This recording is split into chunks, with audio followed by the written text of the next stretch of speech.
Alamin, wassalatu wassalamu ala ashrafil anbiya'i wal mursalin wa ala alihi wa sahbihi ajma'in. Rabbi shrah li sadri wa yassir li amri wahlul 'uqdatam min lisani yafqahu qawli. Subhanaka la ilma lana illa ma 'allamtana innaka antal alimul hakim. Wala hawla wala quwwata illa billahil 'aliyyil 'azim. Amma ba'd. Wahayyikum bi tahiyyatil Islam. Assalamualaikum warahmatullahi wabarakatuh. Pertamanya mari sama-sama kita panjatkan kesyukuran kita kepada Allah Subhanahu wa taala yang masih lagi diberi kelapangan kepada kita, kekuatan kepada kita, dan yang saya suka sebutkan iaitu kecenderungan yang Allah Taala campakkan dalam hati kita membawa kita untuk sampai duduk salat berjamaah serta duduk dalam majlis yang diibaratkan Rasulullah sebagai satu taman daripada taman syurga. Ingatlah, ini adalah anugerah, adalah nikmat kasih sayang daripada Allah Subhanahu wa taala yang Allah Taala pilih kita. Dan jika beradanya kita di sini, ini merupakan satu ketentuan dan pilihan daripada Allah Subhanahu wa taala dan bukanlah kebetulan. Suka saya sebut ulang, iaitu kebetulan itu tidak wujud dalam framework Allah Subhanahu wa taala. Kebetulan itu hanya wujud dalam framework pemikiran manusia sahaja. Jadi bila berlaku sesuatu kepada kita, bukanlah itu merupakan satu kebetulan, tetapi merupakan satu ketentuan daripada Allah Subhanahu wa taala, dan Allah Taala yang lebih mengetahui tentang rahsia di sebaliknya. Jadi kebolehan kita untuk berada di sini merupakan satu anugerah daripada Allah Subhanahu wa taala yang sewajarnya kita syukuri. Dan kita kena ingat juga kebolehan kita untuk nak melahirkan, nak mengucapkan syukur itu pun adalah anugerah, kerana ramai di kalangan kita yang tidak yang banyak nikmat Allah Taala berikan tapi tidak ringan lidahnya, tidak basah bibirnya untuk melahirkan rasa syukur. Sebab kebolehan untuk nak melahirkan rasa syukur pun adalah anugerah yang sewajarnya kita syukuri. Seperti biasa, sebelum kita mulakan tazkirah kita, marilah sama-sama kita bawa diri kita, ruh kita kembali kepada kekasih dan pencipta kita, Allah Subhanahu wa taala, dengan cara yang terbaik, jalan yang terbaik, iaitu dengan sama-sama kita berzikir kepadanya, insya-Allah. Bismillahirrahmanirrahim. فسبحان من لا يقدر الخلق قدره ومن هو فوق العرش فرد موحد مليك على عرش السماء مهيمن لعدته تعنو الوجوه وتسجد فسبحان من لا يقدر الخلق قدره ومن هو فوق العرش فرد موحد مليك على عرش السماء مهيمن لعدته تعنو الوجوه وتسجد فسبحان من لا يقدر الخلق قدره ومن هو فوق العرش فرد موحد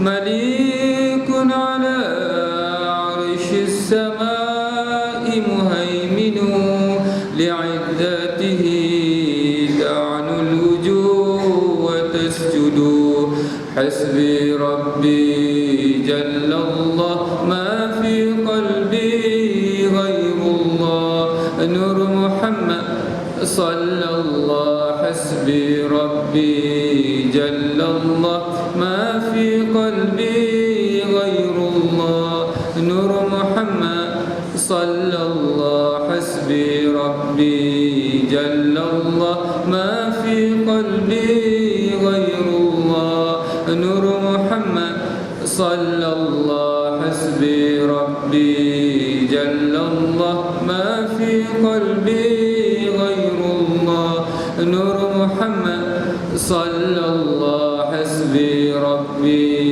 جل الله ما في قلبي غير الله نور محمد صلى الله ليس لها من دون الله كاشفا ليس لها من دون كاشفا ليس لها من دون الله كاشفا ليس لها من دون كاشفا ليس لها من دون الله كاشفا ليس لها من دون كاشفا ليس لها من دون الله كاشفا ليس لها من دون كاشفا لا إله إلا الله الملك الحق المبين محمد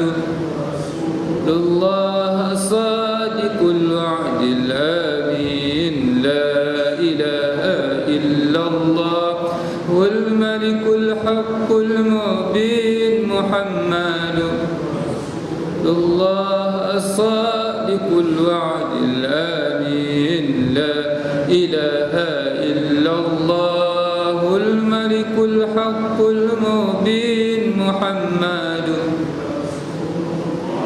الصادق الوعد الآمين لا إله إلا الله الملك الحق المبين محمد الله الصادق الوعد الآمين أستغفر الله إن الله كان توابا أستغفر الله إن الله كان توابا أستغفر الله إن الله كان توابا أستغفر الله إن الله كان توابا أستغفر الله إن الله كان توابا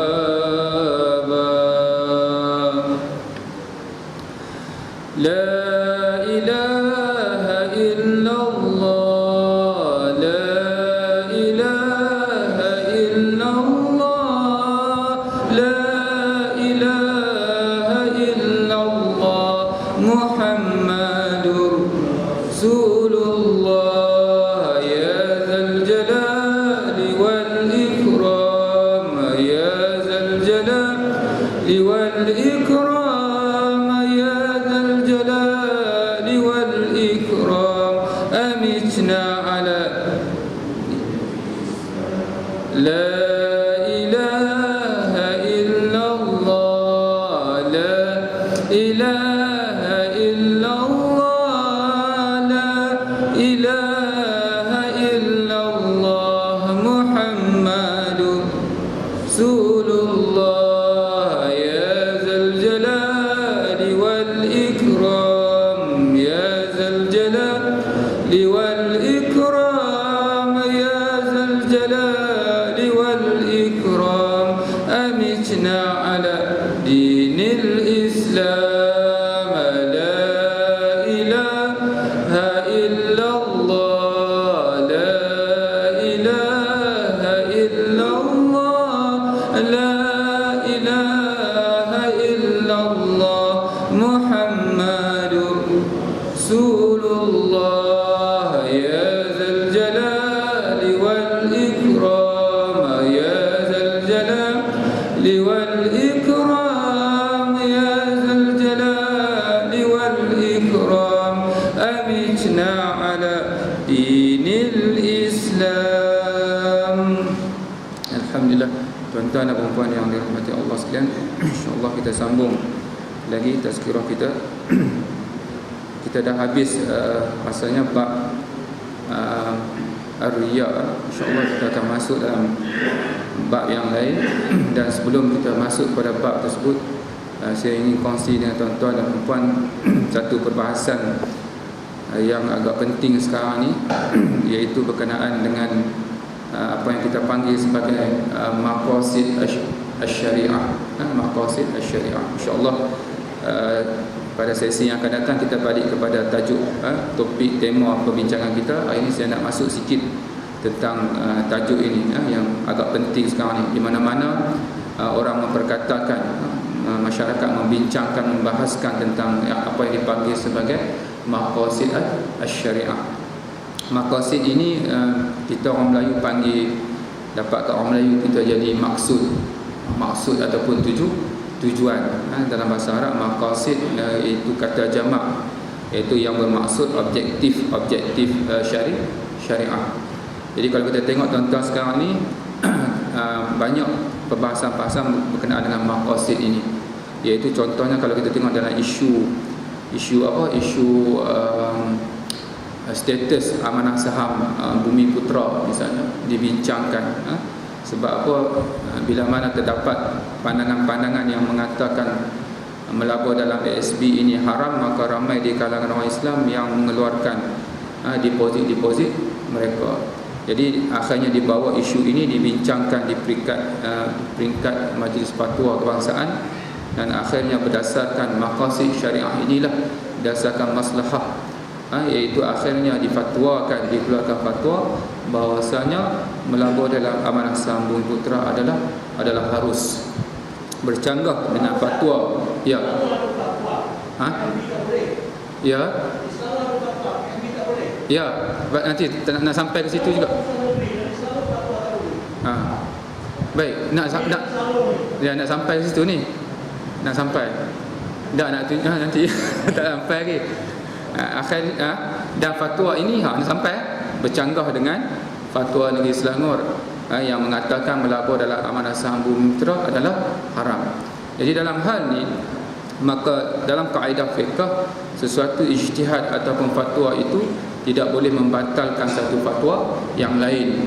Maka terjadilah apa yang kita panggil sebagai khilaf, perselisihan pendapat. Jadi dalam hal ini tuan-tuan dan puan sekalian, bila ditanya kepada pakar ekonomi Islam Ustaz Dr. Zaharuddin, maka dia telah menggunakan term iaitu wus'ah. Wus'ah ni daripada perkataan wasi', maksudnya keluasan. Maka terpulanglah kepada individu tersebut fatwa ataupun ijtihad mana yang dia nak pakai, maksudnya. Itu dalam kaedah ilmu fiqh, maksudnya. Kalau kita yakin, maksudnya kita pegang dengan yang haram, bila tuan-tuan tanya Ustaz Zaharuddin, Ustaz bagaimana kita nak gunakan duit haram daripada ASB ini, maka Ustaz Zaharuddin menjawab, maksudnya kita telah berpegang kepada bahawasanya ASB itu haram. Jadi dia akan menjawab dalam konteks haram lah. Kalau tuan-tuan berpegang kepada pandangan yang harus, maka dia akan menjawab dalam konteks haruslah. Dan tidak boleh kita mengatakan bahawasanya satu pandangan yang lain itu adalah tidak benar. Ini dalam kaedah fiqh. Kenapa banyak sangat persoalannya? Kenapa ulama kita, ahli majlis fatwa kita tidak boleh sepakat ke dalam hal ini? Inilah yang merupakan keluasan, iaitu sebenarnya Islam itu nak memudahkan kita. Kalau kita tengok dalam bab jamak solat sendiri, terdapat banyak pendapat. Ada yang mengatakan 90 km lebih, ada yang mengatakan yang paling ringan iaitu 85 km. Jadi terpulanglah kepada kita nak berpegang kepada yang mana. Kalau 90 tu memang dah confirm boleh jamak ataupun qasar solat dalam musafir. Ini kaedah kita. Jadi kita tak boleh yang ini saja yang betul, yang lain salah. Jadi berdasarkan keyakinan, keimanan masing-masing. Baik. Sampai kepada fatwa tersebut. Jadi ini tak masuk mukadimah. Dulu timbul lagi satu isu apa? Kahwin misyar. Kahwin misyar ini, bila mana sekarang ni kalau kita tengok jumlah lelaki dan wanita ini nisbahnya agak besar, iaitu satu dulu berapa tahun yang lalu, 10 tahun yang lalu, dalam nisbah 1 hingga 3. Sekarang ni tak tahu, ikut kajian 5 hingga 6 dah. 1 laki-laki, 6 perempuan. Jadi kalaulah misalnya orang perempuan, orang laki-laki ni dia berkahwin seorang saja, kalau kita kata 1000 orang laki-laki dia berkahwin dengan 1000 orang perempuan, kalau satu nisbah 6, 5000 perempuan tidak bersuami. Kalau kata 100,000 kahwin laki-laki kahwin dengan 100,000 orang perempuan, maka 500,000 orang perempuan tidak akan dapat peluang bersuami. Jadi ditimbulkan isu kahwin misyar, di mana orang perempuan ini, tuan-tuan sekalian, orang perempuan ni dia dah ada semua dah. ada apa? Ada kereta, ada rumah. Kalau orang lelaki kahwin ni, dia panggil apa? Basuh kaki. Basuh kaki apa tu? Relax lah masuk. Semua dah ada. Tunggu orang nak tanggung je.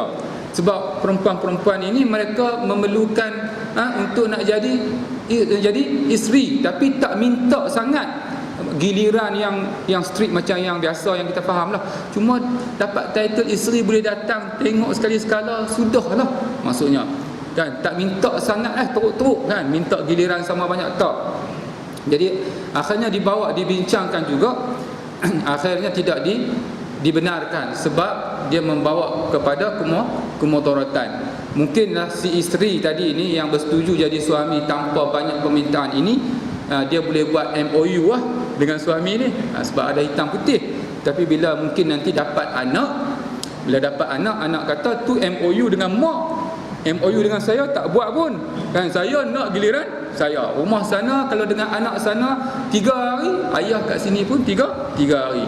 Ini MOU kita sama-sama dengan Allah. Akhirnya dia membawa kepada kemudaratan. Maka pada ketika itu tidak dilaksanakan. Ini pertimbangan maslahah. Baik. The objective of syariah. Tak ada skrin saya sediakan ni. Jadi yang pertama, apa dia matlamat syariah ini tuan-tuan sekalian? Iaitu yang pertama, to secure the interest of mankind that pertains to the hereafter. Matlamat objektif syariah yang ini merupakan umbrella kepada semua objektif, iaitu nak menjaga apa? Nak menjaga kebajikan manusia ini dalam konteks kehidupan dia di akhirat. Ini yang pertama. Yang pertama yang menjadi keutamaan agama, iaitu nak jaga kebajikan kita di akhirat. Kebajikan kita di akhirat. Ini yang utama dalam Islam lah tuan-tuan sekalian. Sebab Islam dia melihat akhirat itu sebagai matlamat dan kehidupan yang sebenar. Tetapi dunia ini hanya sekadar perjalanan saja, persinggahan. Sudah pastinya matlamat utama dia iaitu untuk nak menjaga kebajikan kita di akhirat. Tuan-tuan sekalian. Sebab itu kalau kita misalnya dengan sebab halangan-halangan tertentu tak dapat di dunia, maka pada ketika itu tak apalah tuan-tuan sekalian, kita ada hari iaitu hari yang sebenar-benar kehidupan, iaitu hari akhirat. Sebab itu bila berlakunya kematian tuan-tuan sekalian, bila orang mati atas agama Allah, atas nama Allah, maksudnya dia telah sampai kepada destinasi. Dia lebih cepat daripada kita. Kita semua ni dalam perjalanan. Kalau tuan-tuan kita nak tanya diri kita tuan-tuan sekalian, tuan-tuan bila tuan-tuan nak pergi satu tempat, tuan-tuan nak sampai dengan cepat ke ataupun nak lambat? Sudah pastinya kita kata kalau boleh saya nak sampai cepat lah. Senang, dah tak ada halangan dah, berehat dah, boleh nikmati. Kalau pergi rumah kenduri tu dah boleh minum air dah boleh makan dah boleh sembang dengan tuan punya rumah. Tapi dalam konteks akhirat ni kita tak nampak macam tu. Kita nampak lagi lambat sampai lagi bagus. Tapi sebenarnya seolah-olah macam tu.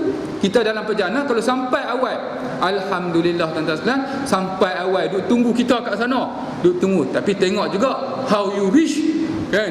Sekarang ni duk kira sampai, tak kira sampai macam mana. Yang penting juga sampai macam mana. Kalau dia ciluk sampai juga, tapi penipu punya sampai tak boleh juga. Tapi sampai dalam keadaan yang betul. Kalau tuan-tuan tengok ada seorang yang baru ni yang meninggal ni, Syekh Musawa yang meninggal ni, umur dia muda, 40 tahun. Akhirnya dia kembali kepada Allah Subhanahu Wa Taala. Kalau tengok cerita dia tuan-tuan sekalian, maksudnya dia minta betul-betul, dia rasa rindu betul-betul dengan Rasulullah, dia minta nak bertemu dengan Rasulullah. Jadi Allah Taala jemput dia dalam umur muda, 40 tahun maksudnya. Jadi maksudnya dia sampai awal lah. Kita ni banyak lagi halangan-halangan yang kita takut. Halangan-halangan ini menyebabkan bila kita sampai nanti, kita sampai dengan keadaan penuh kekotoran, bajunya tercemar sana, pakaian tercemar sini. Bagaimana itu yang kalau kita boleh dapat ibaratkan. Jadi bila kita Allah Ta'ala panggil kita balik, maksudnya kita kena berjaga-jaga. Kita takut bila kita sampai nanti, kita tak tahu bila kita akan sampai, maka kita kena sentiasa berjaga-jaga tuan-tuan sekalian. Ini matlamat yang pertama. Yang kedua, iaitu nak menjaga kebajikan kita dalam konteks kehidupan kita di dunia. Yang ini penting juga tuan-tuan sekalian. Dunia pun penting sebab dunia ini jambatan menuju akhirat. Janganlah ada di sini tak ada kot, tapi kalau setengah-setengah tempat tu ada yang naik motosikal C70, tongkat pun tak ada kan, datang masjid sandak aja kan, habis pokok-pokok bunga habis dia sandak dia punya motor. Tanya pasal apa? Ni dunia semua ni kan, janji boleh sampai masjid sudah tu dia tinggal tu kan, motor pun tak ada tongkat dengan selain. Jadi kita taklah macam tu kan. Dunia pun kita kena jaga juga. Jadi kita kena ingat dulu, tuan-tuan masih ingat dunia ni dia ada tiga. Dunia ni dia ada tiga jenis. Jangan kata bila sebut dunia ni semua dah rasa apa? Jijik. Tak, dunia ni dia ada tiga jenis. Dua yang mulia, satu saja yang tercela. Ingat tak tahu lagi, lupa habis apa kan. Yang dunia yang pertama ni, sebelum tu nak kena tahu dulu dunia tu apa. Dunia ni sesuatu yang berlaku sebelum mati. Itu dunia. Tuan-tuan main masjid, dunia ni. Ini dunia sebab apa? Dia berlaku sebelum mati. Akhirat pula, apa akhirat? Segala yang berlaku selepas mati. Itu akhirat lah. Maksudnya tuan-tuan datang sembahyang ni semua ni dunia. Bagi zakat apa? Dunia. Sebab dia berlaku sebelum mati. Jadi dia pecah pada tiga. Dunia yang pertama, bila kita mati, dia akan ikut kita sepenuhnya ke hari akhirat. Inilah dunia ni. Dunia kita sembahyang, kita sedekah, amal soleh, akhlak yang baik. Ini dunia kategori yang pertama, iaitu dunia yang menjadi bekalan kita di akhirat kelak. Itu dunia. Yang kedua, dunia kategori yang kedua ni iaitu dunia yang mana yang bila kita mati maka habis, malah dia menjadi musibah balik kepada kita di hari akhirat. Ini dunia yang dibincangkan dalam tasawuf, iaitu dunia-dunia yang tercela. Apa dia? Iaitu dunia yang haram, yang kita nikmati, iaitu jatuh dalam haram. Maka yang ini termasuk dunia-dunia yang tercela. Apa lagi? Iaitu dunia yang harus, kehidupan dunia yang harus. Haruskah ustaz? Tak boleh kah ustaz pergi berkelah sebagainya harus ustaz? Tak, bukan setakat tu, iaitu harus yang jatuh dalam keadaan melampau-lampau, iaitu membazir melampau-lampau. Jadi dunia ni tuan-tuan sekalian, kalau kita makan misalnya harus, tapi kalau makan melampau-lampau maka dia terjatuh dalam dunia yang tercela. Ini dunia yang bahagian yang kedua. Kalau dia misalnya kaya, tapi kayanya sampai melampau-lampau tuan-tuan sekalian. Kalau kereta tu ada 2 orang saja dalam rumah tu, kereta sampai 10 tuan-tuan sekalian. Jadi dia jatuh dalam dunia yang melampau-lampau. Tak apa ustaz, saya ada justifikasi ustaz. Tak apa. Kalau ada justifikasi tak apa. Takut kata kereta 10 buah. Maksudnya dia kata saya keperluan ustaz. Tak apa.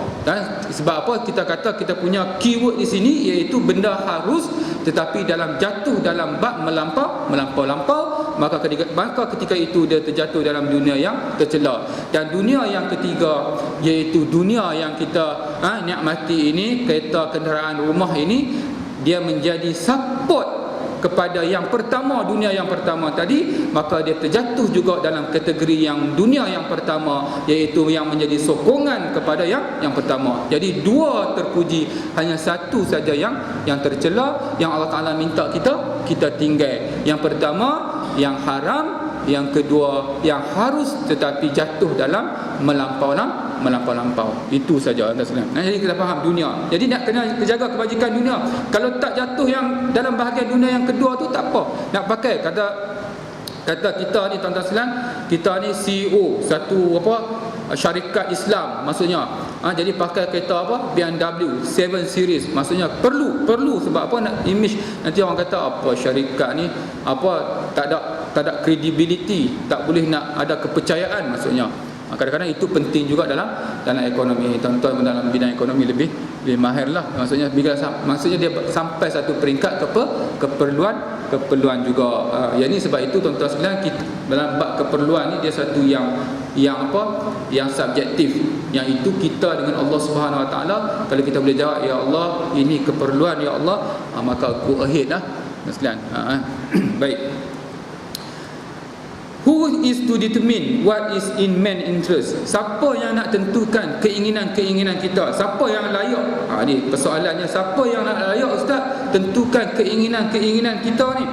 Tak lain dan tak bukan, Allah lah yang layak menentukan keinginan-keinginan kita.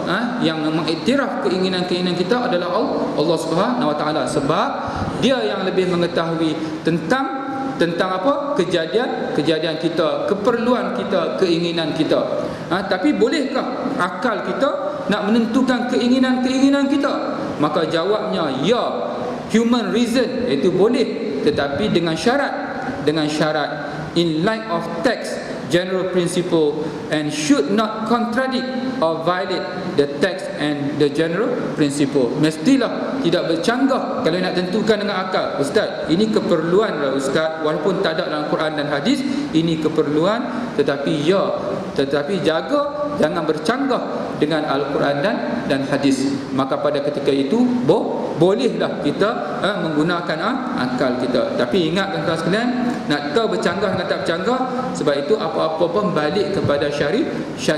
Jangan kita guna akal kita sendiri, kita kata logik, tapi bercanggah dengan syariah. Ibarat apa?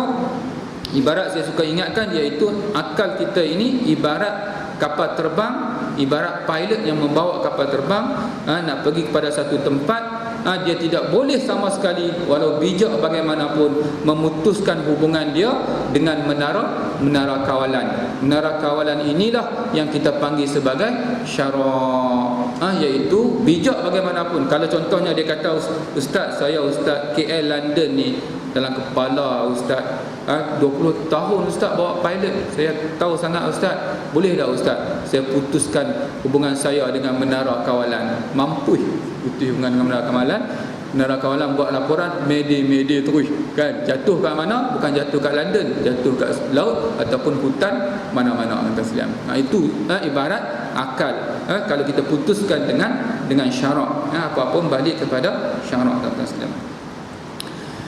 Classification of interest pertaining to its compliance dengan syariah. Yang sekarang ni nak tengok klasifikasi interest kita, keinginan kita dalam konteks compliant ataupun tak compliant dengan syariah. Jadi dia terbahagi kepada dua, dia panggil al-maslahah, al-mu'tabarah.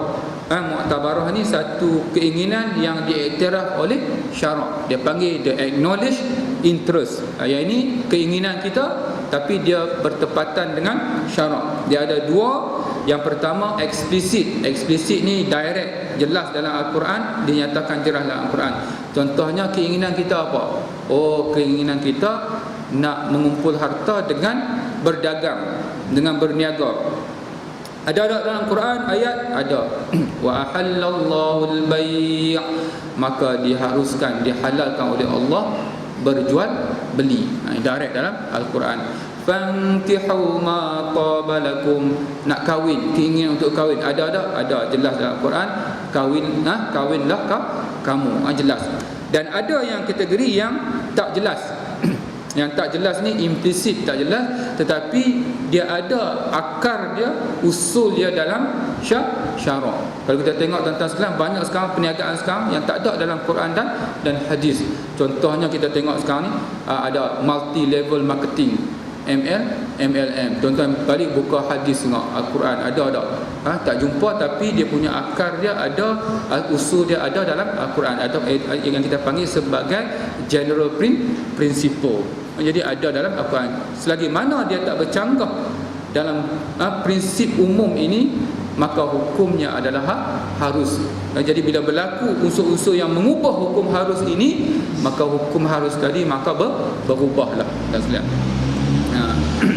Dan seterusnya dia panggil al-maslahah al-mulghah, iaitu keinginan-keinginan yang tertolak. Yang tertolak jelas dalam Al-Quran, iaitu apa? Iaitu contohnya selalu yang digunakan iaitu wa harrama ar-riba, dia haramkan riba. Riba, kalau kata bank ni orang yang bina bank, jadi dia bergantung sebenarnya kepada interest ini. Jadi boleh tak? Maka jelas dinyatakan dalam Al-Quran wa harrama riba. Dalam khutbah terakhir Rasulullah, khutbah wada', maka pada ketika itu Rasulullah menyebut hari ini diharamkan riba. Maka secara jelasnya diharamkan riba. Dan ada yang tak ada dalam Al-Quran, tapi juga ada asal ataupun usul dia dalam syarak yang diharamkan. Contohnya kalau kita tengok rokok misalnya, ataupun dadah misalnya, tak ada dalam Al-Quran. Jadi macam mana nak ambil hukum? Maka kita terpaksa ambil hukum yang ada dalam nas dalam Al-Quran. Jadi kita tengok dia punya illah dia. Illah dia ni maksudnya sebab musabab. Contohnya arak. Apa sebab diharamkan arak? Iaitu memabukkan. Illah haram arak, maka memabukkan. Jadi wujud dah memabukkan ini pada dadah dan rokok. Maka bila dilihat, maka wujud juga pada dua benda ini, maka terpindahlah hukum yang terdapat pada arak kepada hukum, iaitu hukum dadah pada dadah dan hukum pada rokok. Tapi rokok ni banyak lagi sandaran-sandaran lain. Kalau kata tak memabukkan sangat ustaz, orang yang berpegang kepada masih, kadang-kadang ustaz pun ada yang masih berpegang kepada hukum harus. Kalau ustaz tu dia pegang hukum harus, tuan-tuan cek, dia seorang perokok. Tapi kalau yang kata haram ni memang dia tak isah. Kalau kata harus, tuan-tuan depan, tuan-tuan becek kat belakang. Biasanya dia juga tak boleh nak tinggal rokok. Kalau kita tengok kat kita ni, pekan ni tuan-tuan, sekarang ni alhamdulillah kita balik kampung, balik main sini. Sekarang dia macam terbalik. Di sini majlis ilmu semakin meriah. Kalau kata bab rokok ni tuan-tuan sekalian, kalau kat sini ramai yang dah ambil langkah inisiatif untuk tinggal rokok. Tapi bila kita balik kampung belah Sadang, tempat saya, kadang-kadang kita tengok sedih. Tak ada benda, kempen tak sampai sangat. Tengok imam tu sendiri tuan-tuan sekalian, kalau isap rokok kita tengok dalam keadaan yang amat menakutkan. Cara dia tarik tu, Allah, tu imam tuan-tuan. Kalau tak tahu makmum macam mana? Kan? Maksudnya kita alhamdulillah kita kat sini. Jadi sampai terbalik. Majlis ilmu pun nak hidup, tak nak hidup, masjid pun hidup waktu sembahyang saja tuan-tuan sekalian. Waktu lain dia banyak kosong. Jadi alhamdulillah. Tuan-tuan dan puan yang dirahmati Allah sekalian, ada satu persoalan yang timbul sebab bila sebut tentang illah ni, dia yang menjadi sebab adanya hukum. Tapi bila illah tu hilang, maka hilang juga hukum. Contohnya, saya bagi contoh dalam kes bila sebut aurat perempuan ini, tuan-tuan sekalian, aurat perempuan, salah satu aurat perempuan bila berdepan dengan perempuan yang bukan muslim, aurat perempuan dengan perempuan yang bukan muslim yang kita belajar dulu, iaitu aurat dia macam berdepan dengan lelaki ajnabi, iaitu lelaki asing. Maksudnya dia kena tutup semua, dia kena pakai tudung macam proper. Tapi kalau kita tengok sekarang ni, dia menyebabkan kesusahan lah, masyakkah kepada budak-budak universiti, di mana diletakkan satu bilik antara pelajar muslim dengan pelajar non-muslim. Kalau betul, maksudnya bila dia balik, dia kena tutup proper lah. Kalau betul-betul ikut hukum tadi, iaitu aurat perempuan dengan perempuan yang bukan Islam, auratnya seperti seorang perempuan dengan lelaki. Jadi bila dia balik masuk bilik, ustaz macam mana ustaz? Saya, kawan saya ni non-muslim, saya kena proper ustaz. Oh, macam mana ustaz?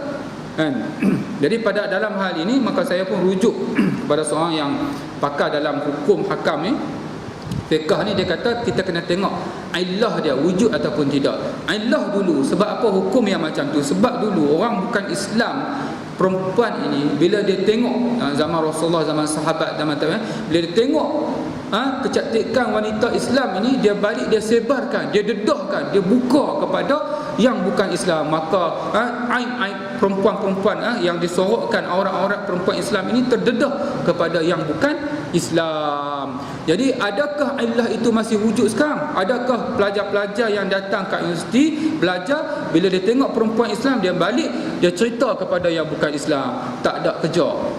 Maksudnya, jadi illah tersebut telah tidak wujud. Maka bila illah tidak wujud, maka hukum juga tidak wujud.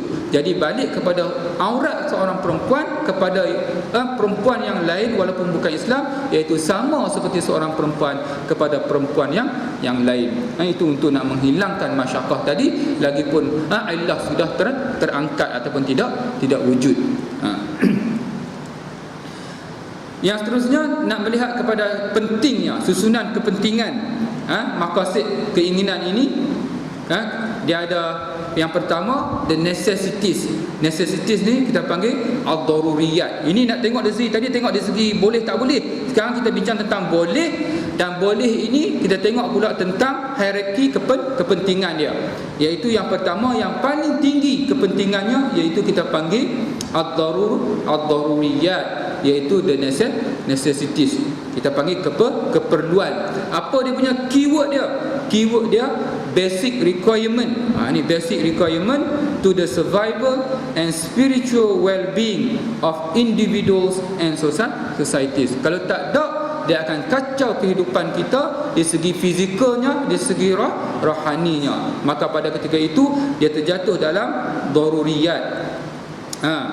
Their destruction leads to seriously affecting human life, basic human right, demise of normal order and chaos in the society. Yang ini kita panggil daruriyat, tuan-tuan sekalian. Ya, bila melibatkan daruriyat, keperluan ini, maka kaedah dia, kaedah fiqh, formula dia, ad-daruriyat tubihu al-mahzurat. Daruriyat itu mengharuskan yang haram. Sebab itu kalau kita misalnya seorang pencuri, bila dia ditangkap, dibawa di mahkamah, dibicarakan, dia boleh proof dia berjatuh dalam keadaan keperluan untuk dia ambil benda itu, makanan itu, maka pada ketika itu mahkamah, kalau betul-betul mahkamah bertindak atas hukum hakam Islam, maka yang tadinya itu maka jatuh dalam innocent. Innocent ini maksudnya tidak bersalah. Sebab apa? Kaedah fiqh, darurat itu mengharuskan yang haram.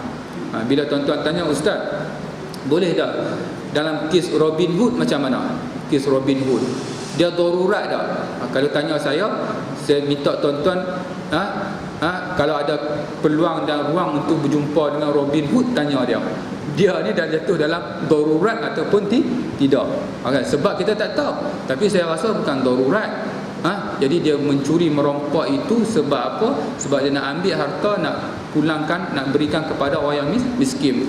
Matlamat baik, cara tak kena. Kaedah fiqh, matlamat tidak menghalalkan cara. Itu dia punya kaedah dia. Matlamat tidak menghalalkan cara. Tak boleh kecuali jatuh dalam darurat. Ketika saya belajar dulu, ustaz cakap, Latif, kau belajar sampai boleh makan babi. Saya fikir bila boleh makan babi tu, habis PhD kot. Boleh kan? Maksudnya sampai kita ada ilmu, bila kita buat suatu tindakan, maka pada ketika itu tindakan kita berasaskan kepada ilmu. Bila perlu makan babi, makan. Maka pada ketika itu kita makan dalam keadaan kita boleh makan. Iaitu bila darurat. Bila darurat. Berlaku satu kes di mana sebuah kapal terbang dia mendarat di banjaran secara emergency di sebelah Andes sana, keadaan yang sejuk sana. Akhirnya ada yang mati, ada yang masih hidup. Jadi pihak penyelamat mengambil masa yang lama untuk sampai. Ini diceritakan oleh orang yang selamat. Jadi dia cerita sendiri. Jadi dia kata, kita orang kehabisan makanan. Bila kehabisan makanan, ada yang memberi cadangan supaya kita makan kawan kita yang mati. Jadi satu perdebatan sebelum nak boleh makan tu, bincang, this is unethical, how could we eat our friend, kan? Tapi kalau ada seorang ustaz kat situ, senang selesai masalah. Sebab darurat, bila darurat yang haram, jadi harus makan, boleh makan, tapi jangan enjoy. Makan ada yang asam kat belakang tu, sampai belacan, sedap pula. Tak boleh. Dia makan sekadar menghilangkan darurat saja. Menghilangkan darurat. Bila hilang darurat, rasa segar, maka balik kepada hukum asal. Balik kepada hukum asal. Contohnya kita kawan ajak lah, bisnes semua masuk dalam apa? Dalam restoran ni, sediakan arak dan sebagainya. Kita minta makan satu yang halal, ada yang halal, tak apa makan. Tiba-tiba tercekik depan kita arak. Ambil cepat, satu seat tak jalan lagi. 2 seat rezeki tu, kan? 3 seat tak jalan lagi, telan lagi 3 seat tak jalan, 4 seat jalan. Bila yang keempat seat yang jalan, yang kelima tu balik kepada hukum asal. Jangan duk lajak-lajak, kan? Sebab apa? Dia balik kepada haram, sekalian. Sebab dia ada kaedah pula yang kontrol apa? Kaedah yang pertama iaitu ad-darurah tuqaddar biqadariha. Darurat itu disukat, dikira mengikut kadar keperluannya. Bila habis keperluan, dia balik kepada hukum asal. Kan? Jadi sebelum jadi kes ni tuan-tuan sekalian, saya ada minum apa, bila rakan-rakan yang sahabat-sahabat ni dia buat kenduri apa, dia bagi babrikan ke minuman tu kan, arak semua tu ada alkohol berapa persen tu. Jadi minum sedap tuan-tuan sekalian, memang sedap kan. Lepas tu jadi timbul isu kata ada alkohol haram kan. Jadi saya kata alhamdulillah berkesempatan rasa kan. Sebab sebelum ni ingat orang dia tak jadi isu sebab ingat harus jadi haram. Jadi bincang-bincang balik, tengok jadi harus balik. Allah, baru nak kata boleh makan termakan yang itu. Tapi bila jadi harus balik babrikan sekarang ni sebab dia ada kandungan alkohol dalam berapa persen. Jadi mengikut fatwa kebangsaan, dia kalau berapa persen tak silap saya tak exactly, saya tak ingat, maka hukum dia harus. Tapi saya tanya, bila ada conference tentang ni, dia kata berapa persen hukum dia harus. Saya kata macam mana boleh jadi macam tu? Sebab kaedah fiqh bila bercampur yang haram, campur yang halal, maka hukumnya haram. Macam mana boleh ada berapa persen dia boleh jadi harus pula? Jadi bercanggah dengan formula kaedah kan. Yang campur haram, campur halal jadi haram. Tak kira sikit pun tuan-tuan sekalian, tuan-tuan ambil sikit, tuan-tuan buh dalam ayat satu kolah. Yang haram tu maksudnya minuman lah, bukan kata teh cicak apa semua ni, lain. Itu kaedah lain pula kan ni kan? Jadi hukum dia haram. Kecuali kalau kita tengok macam kambing, macam apa? Lembu. Tuan-tuan campur dengan babi, telur dengan babi jadi lembi. Lembi tuan-tuan sekalian haram kan? Lembi haram. Apa lagi? Kebau campur dengan babi jadi apa? Kerbi pun haram juga. Tapi ada satu apa? Arnak campur kambing. Arnak harus, kambing harus. Tapi bila campur tu dia jadi haram. Sebab dia jadi arkam haram. Dia jadi tu lain sikit. Itu Datuk Ismail Kamus punya joke dia. Tak boleh. Tapi dalam kita balik kepada perbincangan kita tadi, maksudnya sebab apa ada berapa persen dia boleh jadi harus? Saya tanya. Dia kata dia ada kaedah lain. Sebab tu kalau kita belajar, maksudnya bila orang keluarkan hukum tu, kita jangan cepat lompat buat kesimpulan. Sebab bila orang nak keluarkan hukum ni, dia tengok daripada semua aspek. Dia ada kaedah lain pula, dia panggil umum al-balwa. Umum al-balwa ni kaedah dia, kalaulah yang kata 1% itu yang wujud alkohol dalam satu makanan atau minuman itu, dia terbit sendiri melalui proses tersebut. Bukan campur, dia terbit sendiri tanpa dapat dielakkan. Jadi terdapat dalam kandungan tertentu, maka hukum dia adalah harus. Bukan bercampur, dia terbit sendiri, dia keluar sendiri bersama dengan proses tersebut. Jadi tak timbul isu campur. Okey? Jawab menjawab persoalan tadi. Sebab itu tuan-tuan tengok, kalau tuan-tuan ambil tapai, kalau tuan-tuan boleh pergi cek, dia boleh sampai alkohol sampai 8%. Tapai dan alkohol dia boleh sampai kepada 8%, tapi dia tak memabukkan. Alhamdulillah boleh makan tapai. Tapi kalau tuan-tuan biak sikit lagi, tuan-tuan pening. Bila dia naik sikit lagi, tahap masam sikit, lagi tuan-tuan pening. Dia kaedah dia. Itu daruriyat. Itu ada satu isu tuan-tuan sekalian, iaitu daruriyat ni di mana diterbitkan, bukan fatwa, yang ini statement. Kadang-kadang bahaya statement ni, iaitu orang perempuan boleh jadi pelacur kalau darurat. Kaedah betul. Kaedah memang kaedah formula dia, darurat mengharuskan yang haram. Tapi boleh tak kalau kita kata perempuan kalau darurat boleh jadi pelacur? Kaedah betul. Tapi pelaksanaan kita kena jaga-jaga. Jangan senang-senang buat kenyataan, sebab kita tak boleh nak bayang dalam konteks kita kat Malaysia ni tuan-tuan sekalian, bila perempuan itu jatuh darurat, dia boleh mati, tak cukup makan, tak boleh makan, hanya jalan keluar dia melacur saja. Tak boleh nak bayang. Very hypothetical. Dia tak boleh jual sirih, dia tak boleh minta, dia hanya melacur saja. Tak boleh. Kalau saya kata, kalau pelajar-pelajar kat UAE tu, kalau kamu tak boleh sangat, nak mati sangat, kamu terjun dalam sungai UAE tu, ikan penuh maksudnya. Cari ikan dalam tu, tak payahlah duk pergi melacur maksudnya. Jadi kaedah dia maksudnya betul, tapi pelaksanaan tu sekarang ni tuan-tuan sekalian, apa dah jadi sekarang ni? Bila Jais buat tangkapan, pelacur-pelacur kata darurat. Sebab apa? Tak ada duit nak beli susu anak maksudnya. Dah disalah gunakan. Jadi maksudnya dalam konteks kita ni, kita tak boleh nak tanggap bagaimana darurat itu, sehingga dia tak ada. Kalau dia tak jadi pelacur, dia tak boleh makan, dia mati maksudnya. Dalam konteks kita lah maksudnya. Baik.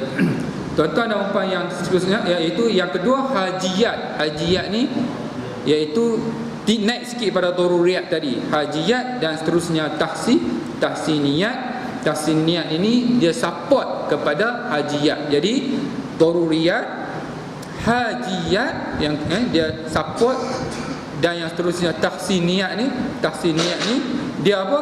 Dia melengkapkan, menyempurnakan. Dia punya level dia.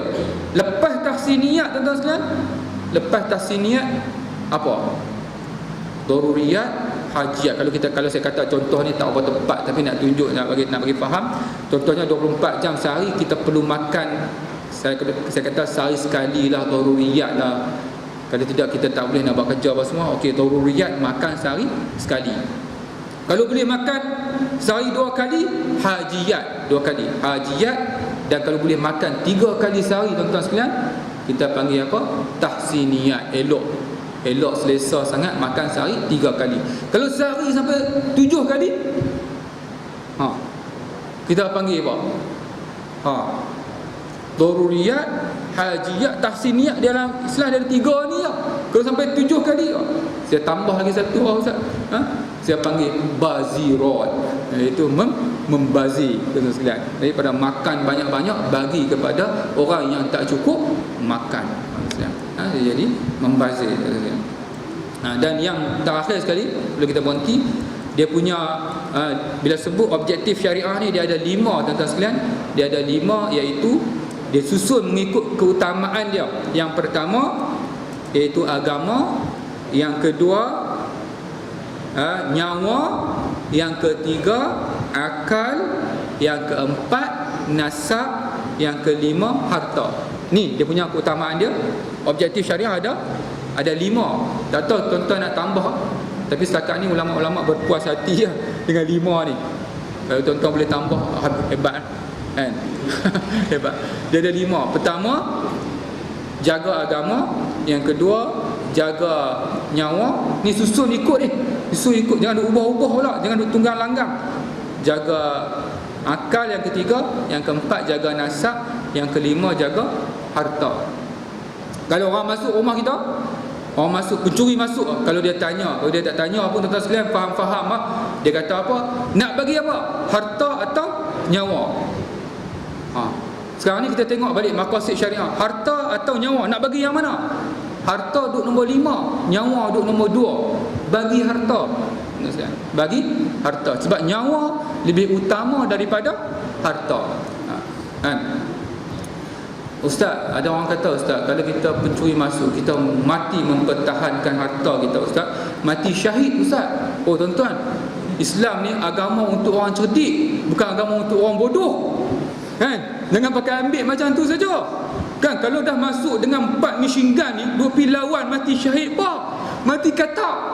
Dia panggil the death of a frog, maksudnya matinya seekor katak, sekalian. Kan, memang mati. Machine gun semua.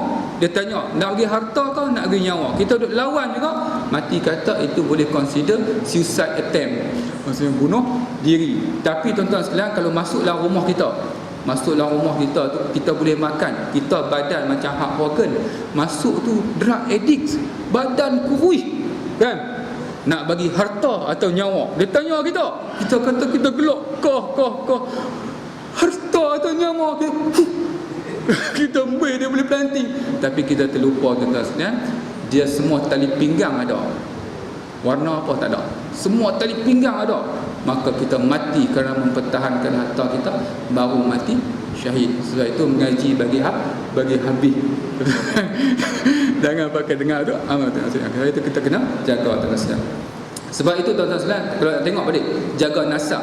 Tengok tuan-tuan sekalian, nasab. Bila anak seorang perempuan mengandung anak luar nikah ni, jadi nasab dia kacau. Bila nasab kacau, bagaimana cara nak jaga nasab ni? Salah satu cara dia tuan-tuan sekalian, gugur. Abortion. Persoalannya, boleh tak abortion ni? Kan? Jadi ulama-ulama bincang macam mana abortion ni boleh tak? Sebab nak jaga nasab kacau. Jadi tengok dalam kaedah maqasid syariah ni, nyawa dengan nasab. Nyawa duduk kat mana? Nyawa lebih tinggi daripada nasab. Nasab nombor 4, nyawa nombor 2. Maka pada ketika itu jatuhlah hukum pengguguran ini, abortion ni, hukum dia haram. Sebab bila bertembung dua konflik, tengok dari segi prioriti, nyawa lebih utama. Kalau orang tanya, ustaz, baru seminggu ustaz, nyawa tak ada lagi. Bila nyawa tak ada lagi, maka tak ada konflik. Tak ada konflik, hukum dia apa? Bila sebab tak ada konflik, maka hukum sekarang ni berbeza-beza. Kita panggil khilaf. Ada yang kata harus, ada yang kata haram.